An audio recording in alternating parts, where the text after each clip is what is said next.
ધોરણ 10 વિષય ગુજરાતી ગાલા અસાઇનમેન્ટ 2025. દોસ્તો, આજે આપણે અસાઇનમેન્ટના પ્રશ્નપત્ર 6ના વિભાગ સી વ્યાકરણ વિભાગ જોઈ રહ્યા છીએ, જેનું સોલ્યુશન અત્રે કરી રહ્યા છીએ. દોસ્તો, પ્રશ્નપત્રની અંદર વિભાગ સી વ્યાકરણ વિભાગ રહેશે અને જેમાં માંગ્યા પ્રમાણે ઉત્તર લખો. કાઉન્સમાં આપેલા વિકલ્પોમાંથી સાચો વિકલ્પ પસંદ કરીને ઉત્તર લખો. 33થી 40 સુધીના પ્રશ્નો વૈકલ્પિક પ્રશ્ન રહેશે, એટલે કે કાઉન્સમાં તમને ઓપ્શન આપેલા હશે. તમારે યોગ્ય ઓપ્શન પસંદ કરીને ઉત્તર વહીમાં માત્ર અને માત્ર જવાબ લખવાના રહેશે. કાઉન્સમાં આપેલા વિકલ્પોમાંથી સાચો વિકલ્પ પસંદ કરીને ઉત્તર લખો. જેમાં નંબર 33 પર નીચેના શબ્દોની સાચી જોડણી શોધીને લખો. 1 માર્ક. અડધા માર્ક્સની 2 જોડણી હશે. તમારે ઉત્તર વહીમાં માત્ર જોડણી લખવાની છે. પહેલા નંબર પર સ્ફૂર્તિ અને બીજા નંબર પર શારીરિક. પ્રશ્ન 34. વી વત્તા સમ શબ્દની સાચી સંધિ જોડો. તો જવાબ આવશે વિષમ. આગળ વધીએ. નંબર 35. 35મા પ્રશ્નની અંદર લોકગીત શબ્દનો સમાસ ઓળખાવો. લોકો દ્વારા ગવાતું ગીત એટલે મધ્યમ પદ લોપી સમાસ. આગળ વધીએ. પ્રશ્ન 36. નીચે આપેલા બંને શબ્દના જોડણી ભેદે થતા અર્થભેદ જણાવો. નંબર 1 પાણી. પાણી એટલે જળ, નીર. નંબર 2 પાણી એનો મતલબ હાથ. પ્રશ્ન નંબર 37. મનેખ જેવા મનેખને કપરો કાળ આવ્યો છે. વાક્યમાંના અલંકારનો પ્રકાર જણાવો. તો જવાબ આવશે અનન્વય અલંકાર. આગળ વધીએ. નંબર 38. પાલનહાર શબ્દમાં કયો પ્રત્યય રહેલો છે? તો તે જણાવો. પર પ્રત્યય.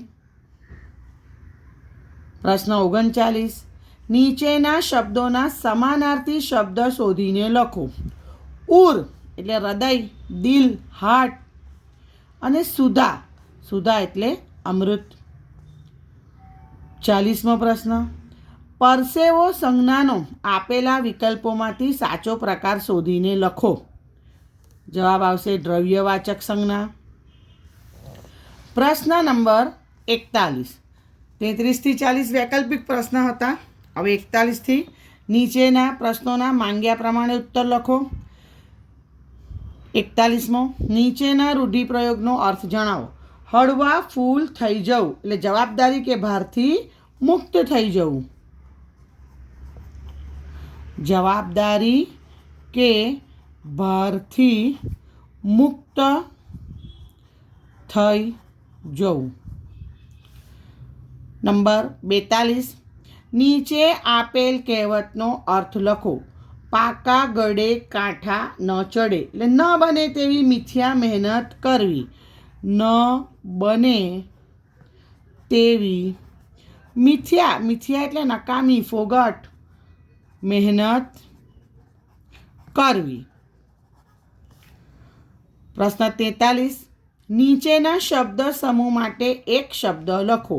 ગાયોનું ટોળું એટલે ધણ.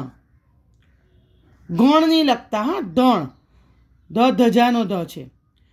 પ્રશ્ન 44. નીચેના શબ્દનો વિરોધી શબ્દ લખો. શીતળ. શીતળ એટલે ઠંડુ, તો અહીંયા વિરોધી થશે ઉષ્ણ. આગળ વધીએ. પ્રશ્ન નંબર 45. નીચેના વાક્યને કર્મણી વાક્યમાં ફેરવો. નિશિત નિયમિત પ્રાર્થના કરે છે. નિશિતથી નિયમિત પ્રાર્થના કરાવાય છે. પ્રશ્ન નંબર 46. નીચેના તળપદા શબ્દોનું શિષ્ટ રૂપ લખો. ગદરો. ગદરો એટલે કાદવ, કીચડ. ગોડીની સ્વામી ભક્તિમાં આવે છે આ શબ્દ. નંબર 47, નીચેના વાક્યમાંથી વિશેષણ શોધી તેનો પ્રકાર જણાવો. બાપુ શાહુકારીનો ધંધો કરતા. તો જવાબમાં આવે શાહુકારીનો ધંધો અને સંબંધવાચક વિશેષણ.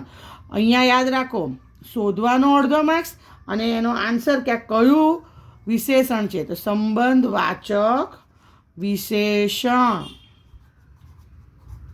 પ્રશ્ન નંબર 48, નીચેના વાક્યમાંથી ક્રિયા વિશેષણ શોધીને તેનો પ્રકાર લખો. બાપડી ઢેલ પાણીમાં બહુ મઉ થઈ ગઈ હશે. તો જવાબ શું આવશે? બહુ. બહુ એટલે પ્રમાણવાચક, માત્રાસૂચક બંને ચાલે. પ્રમાણવાચક ક્રિયા વિશેષણ. અહીંયા પ્રમાણવાચક લખો કે માત્રાસૂચક ક્રિયા વિશેષણ બંને ચાલે. ક્લિયર? આગળ વધીએ. હૃદય શબ્દના ધ્વનિ ઘટકો એટલે કે સ્વર અને વ્યંજન છૂટા પાડો. તો હ, જો વ્યંજન ખોળા કરવાના. ર, હ, હૃદય આપણે બોલીએ ને, દ, અ ને ય, હૃદય.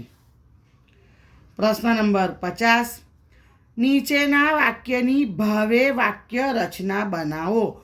હું અને સંજય ખુશ થયા. તો મારાથી હુંનું શું થઈ જશે? મારાથી.